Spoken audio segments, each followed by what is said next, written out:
আসসালামু আলাইকুম। আপনারা সবাই কেমন আছেন? আমি আল্লাহ তাআলার রহমতে ভালো আছি।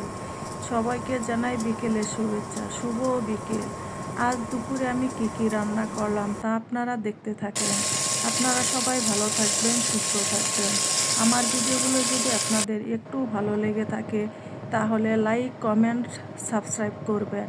দুপুরে আমি কি রান্না করলাম তা কমেন্ট করে জানাবেন। আল্লাহ হাফেজ। শুভ বিকেল সবাইকে।